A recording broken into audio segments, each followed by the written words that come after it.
Hello and welcome to another video. In this video I am going to paint up a Steelhelm for the Cities of Sigmar, Age of Sigmar faction in my colour scheme for my own personal city. And as you can see, that's the Steelhelm, and this is a little dude, sort of a character model that I've done. It's really teal, I really like it, and I thought I'd do a video and show you how I do it. Enjoy.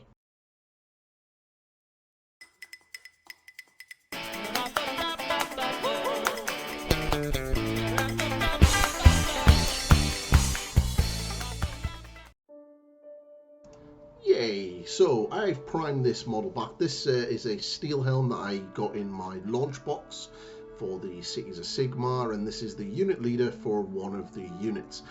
Just trying something a little bit different with this video, so it's a very different format from what I've normally done.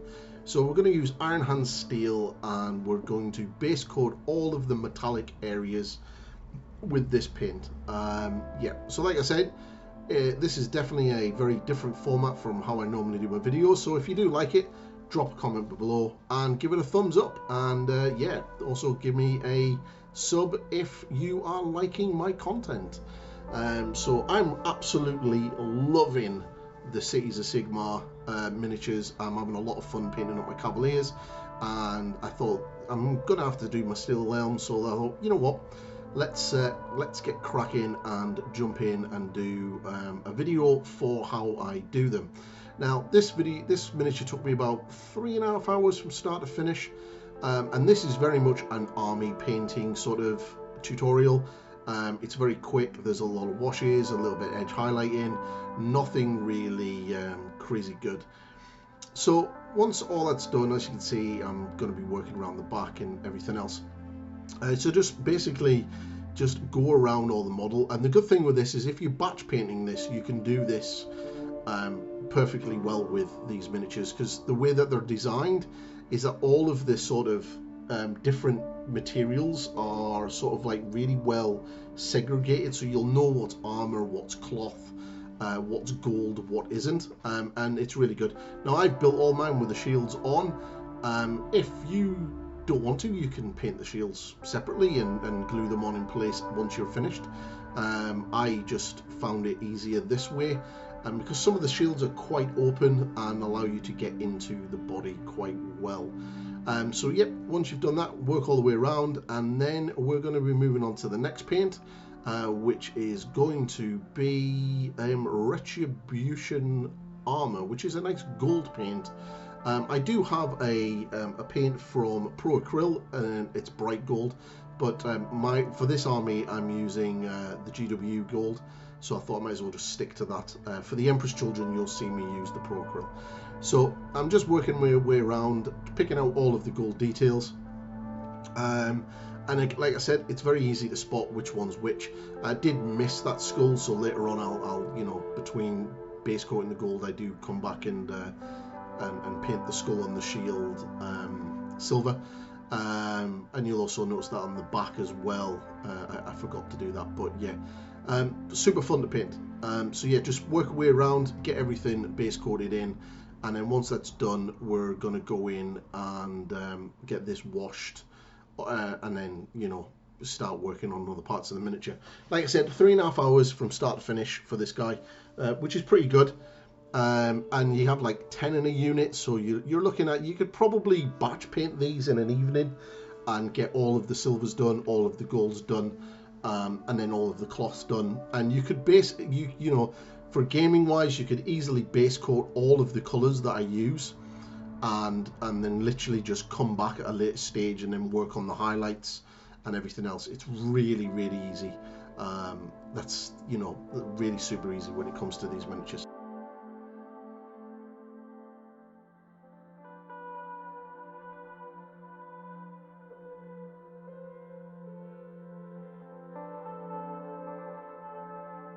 There is going to be more of a character based painting tutorial for my Cities of Sigmar army, and that's going to be over on my Patreon at the start, and then eventually it will come over onto YouTube. But if you want to get to see that, that's going to be coming up very soon. Once it's up on the Patreon page, you'll see pictures of it up in the community page here on the YouTube channel, so keep an eye out for that. So, like I said, just continue working around and getting everything gold that you want to be gold. Now, you could base coat this brown and then put the gold over the top, but, you know, a couple of layers. I think this took me about 2 layers to get a real solid, opaque finish. But Retribution Armor is pretty good in that way. So once that is done, we're then going to wash it with Newell oil. Yep, that's it. I'm going to be washing the gold and the silver with Newell oil. The reason why is it kind of gives you like a dirty gold, which is kind of what I want from the army, because, you know, they are like out in the wilderness and they are like literally out in the realms building new cities. So it kind of gives me a dirty gold is a cool idea. Now you can come back at a later stage and add things like verdigris and weathering and all of that, but to get your army to a nice little decent standard in a relatively quick way, yeah. So now we're going to work on the cloth, and we're going to use a 50-50 mix of Incubi Darkness and Carbolite Green, and we're just going to pick out all of the cloth sections. So it's basically this kind of bib thing that they have on their chest, and they have like 2 little parts on either side of their hips and then around at their back as well. There isn't much cloth on here, and if you're having a little bit of an issue with what's what, check out the box art or the pictures in the actual Battletome itself. And obviously I'm base coating the shield with the colours. The shield is kind of like got 3 planks of wood, so it kind of makes it really easy to sort of work out which is which. I'm having the center panel of the wooden shield as in black rather than entirely in teal, so that's why I'm missing the middle. But if I wasn't, and if you weren't, you could just do the entire shield that color and it wouldn't make much of a difference, to be completely fair. So yeah, just work your way around, making sure you get the edges. Don't worry too much about the inside. I just painted that brown because, you know, you're not really going to see it. And then that's it. Once you've got everything base coat and allowed it to dry, what I've done is I've made a wash with some Incubi Darkness, and I'm just going over all of the areas of the teal and giving it a good wash, making sure it doesn't pool and it gets into the deepest recesses. And yeah, just if that's not dark enough for you, add a little bit of black to that, like maybe a 50-50 mix of Incubi Darkness and black, and that will give you a little bit of a darker shade. You could probably use some contrast paint or an actual wash if you really wanted to, or just use Newell oil if you want to really speed this up, like base coat all of the fabric and all of the metallics, and then just give the whole thing a wash of Newell oil. That would definitely speed everything up and get through. So now what we're going to be doing is using pure Carbolite green, and we're just going to be picking out all of the raised areas, leaving the darker shaded area in the deepest recesses. So you're picking out all of the edge highlights because it's got like a little trim, and we're picking out all of the raised areas as well. And as you can see, this is on the back. That shield is in the way. Maybe it wasn't a good idea keeping them on for the tutorial, but oh well, never mind. And just picking out the sort of raised areas as well on the back. Like I said, super quick. You know, you don't need to be ultra neat for this. This is like army painting. You don't need a crisp transition. The layer paint over the top of the base color should work perfectly well. And obviously you get a good point on your brush if you're going to do all of the grain on the wood. But you know, I might do a wooden shield tutorial and show you how to do one purely as wood, and not have a shield painted in my army. If that's what you want, drop that in the comments and let me know if you'd like to see that. So now what I'm doing now is I've added a little bit of Cyberite green into the Carbolite. Now I don't really like using ratios. I kind of just go until it's light enough for me. But I would probably say it's like a 2-to-1 mix of Carbolite and Cyberite at this stage. So just picking out all of the edge highlights and all of the raised areas, just like you did before, just making sure that this color is inside the previous layers, so you kind of get a nice little transition, and it looks really cool. So yeah, you don't need to sweat this. And then your final highlight, which is going to be coming up very shortly, is literally pure Cyberite green.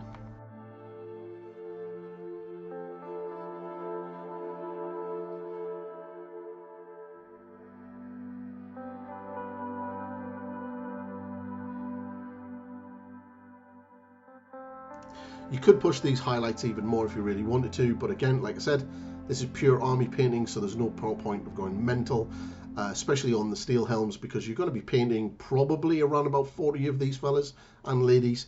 So you know, it's not like the cavalry or the ogre or the cannons and stuff like that. You're going to be painting a lot of these guys because they literally are your screen for your army. So you want it to look good, but you also want it to be quick and easy to do. So you want to sort of like work out what's the best pieces of the model to pick out. Personally, what I would do is pick out the shields and the heads and the sort of front part, and the rest of it you don't really need to worry. So this is the pure Cyberite green now. I'm just literally coming in with a final edge highlight, just picking out all of the last the raised areas to really sort of make that that sort of cloth area pop. And there's just a little bit more footage of that. I don't know why I edited a little bit more of that in, but hey, you know, more footage, always cool, yeah? So like I said, just pick it all out and it's all good. Yeah, so the Steelhelms are really kind of cool. There's a lot of different kind of poses in the kit. They really are quite nice, and there's a lot of options as well, so you can really have a play around with them, and there's a lot of different body types and things, so they are super cool and versatile kit. Now for the little graves, putties, gaiters, whatever you want to call them, and I'm using Dawn Stone for this. Now, just as a quick one, what I would be doing for my army is I will be varying the colours of these. Some models I will be doing these brown, some models I'll be doing these black, and the same with the trousers. I'll vary the different shades and colours of these, as well as the boots. So really kind of just play around with this and just go nuts. So this is a wash of Storm Vermin Fur and Dryad Bark. It's actually a 50-50 mix, and then thinned down into a wash consistency with water, and then I've sloshed it all over the gaiters just to get it into the deepest recesses, and making sure it's nice and shaded, and it works really well. I reckon there's probably a contrast paint, or probably an actual paint more to this color if you could find one, but I just mixed it because it kind of worked for what I was looking for at the time. So just make sure that you go around and make sure all that's washed. And then this is pure Dryad Bark in a wash, and I'm just getting this into the deepest recesses. You know, again, this stage doesn't necessarily need to be done, but I just really wanted to get some contrast in this between the light and the dark colors, and that's the reason why I did it. So once all that is dry, then what you're going to come back in with is pure Dawn Stone, and then just come out and pick out all of the raised areas, leaving the shaded area and the deepest shaded area in the deepest recesses. So you want to be doing like all of the sort of little folds, and then the tops of the foot and things like that. And this seam, this join seam down the side, it also needs to be done. You can come back later on and do those little studs silver if you really wanted to. So what I've done here is I've added a little bit of white. It's like almost like a 50-50 mix of white and Dawnstone, and I'm just picking out the most prominent areas on these just to really sort of highlight them and get them to pop. And again, like, you can really mix around with different colors for these. For the trousers, I've gone for Corvus Black, and on other models I may actually go for a Castellan Green, or maybe a is it Storm Vermin Dirge or Skavenblight Dirge, or even Eshen Grey, like a real dark grey as well would also work. But if you're going to do that, maybe do a different color on the gaiters. So once all that is done, I mixed in a little bit of Storm Vermin Fur and started picking out all of the raised areas on there, just to sort of get them to stand out a little bit. And then once that was dry, I then come in with some pure Dawnstone, just to pick out the most extreme highlights on the trousers. There isn't much in the case of the trousers. It's like a little bit above the knee and a little bit around his bum, and all of the models are pretty much like that, so it's not too bad. And then, like, again, this is me just picking out that area there.